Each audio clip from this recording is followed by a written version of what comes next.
Good morning and welcome to the weekend. Hope there'll be some opportunity to rest and to be refreshed. Tomorrow we gather together to worship, as we have our service video, and then we have our virtual coffee time at 11:45, including around about 12 o'clock where we'll have communion together. This is going to be the last devotional that I'm going to do wrapped around the Easter weekend. I'm going to take a break next week.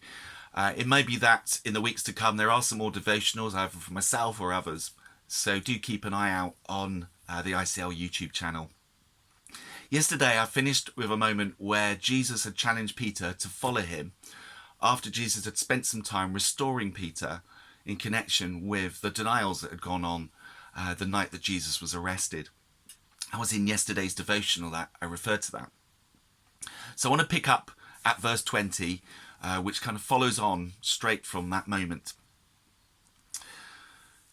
Peter turned and saw that the disciple whom Jesus loved was following them. This was the one who had leaned back against Jesus at the supper and had said, "Lord, who's going to betray you?" When Peter saw him, he asked, "Lord, what about him?" Jesus answered, "If I want him to remain alive until I return, what is that to you? You must follow me." Because of this, the rumour spread among the brothers that this disciple wouldn't die. But Jesus didn't say that he would not die. He only said, "If I want him to remain alive until I return, what is that to you?" This is the disciple who testifies to these things and who wrote them down. We know that his testimony is true. Jesus did many other things as well. If every one of them were written down, I suppose that even the whole world would not have room for the books that would be written. It's quite a flourish that John finishes his gospel with. And just a lovely phrase where he says, if we write everything down about Jesus, even the whole world would not be large enough to fit all the books in. So John finishes his gospel. It seems here that Peter's walking along with Jesus, and Peter turns and he sees John. Most scholars accept that the phrase, the disciple who Jesus loved, and other references like that in John's gospel, is actually John referring to himself, not in an egotistical way, but just in the style that he's using, maybe in a sense to deflect away any attention to himself. But Peter has had a pretty challenging few minutes with Jesus, as he's been restored and had that sense maybe of forgiveness and maybe any shame or guilt because of the betrayal being dealt with.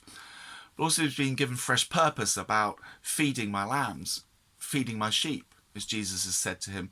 But also Jesus has indicated to him that one day he's going to lay his life down for Christ. That's a lot to take in.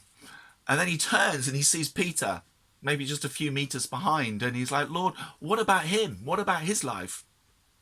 And Jesus says to him, "What if I want him to stay alive until I come back? What's that to you, Peter? Follow me."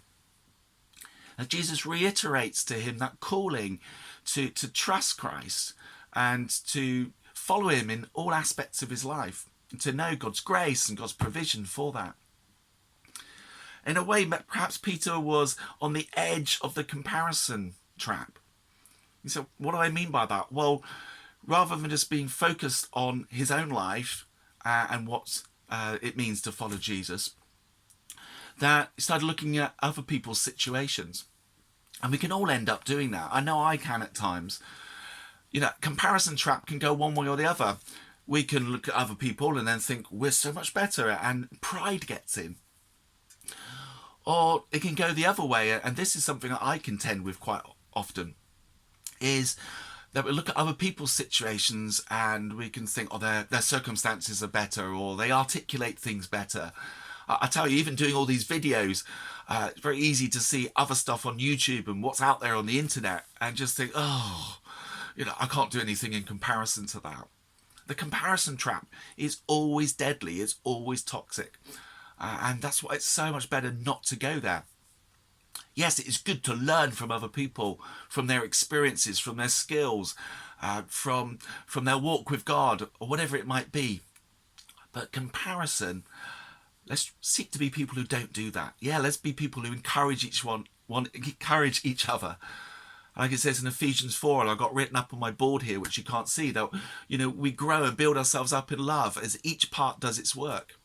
Our verse from Ephesians 4:16 for this year. But let's not fall for this comparison thing. And Jesus encourages Peter to get his eyes back onto Jesus, not to worry about John, not that he should be uncaring, not that we shouldn't be encouraging one another and be aware of each other's lives and seeking to encourage one another and help each other in our walk with God. But actually, Peter is reminded about following Jesus. And in finishing off these devotionals, I remind myself, I want to remind anybody who's listening, that we're called to follow Christ. And that not only are we called to follow Christ, he gives us his Spirit. He gives us his word that we might be able to. And he gives us the church community that we might all know God's grace and truth at work in our lives. His Spirit at work in us. And that truly each one of us, whatever the circumstances and whatever the path we've been given to walk, we can follow Jesus. Have a great weekend.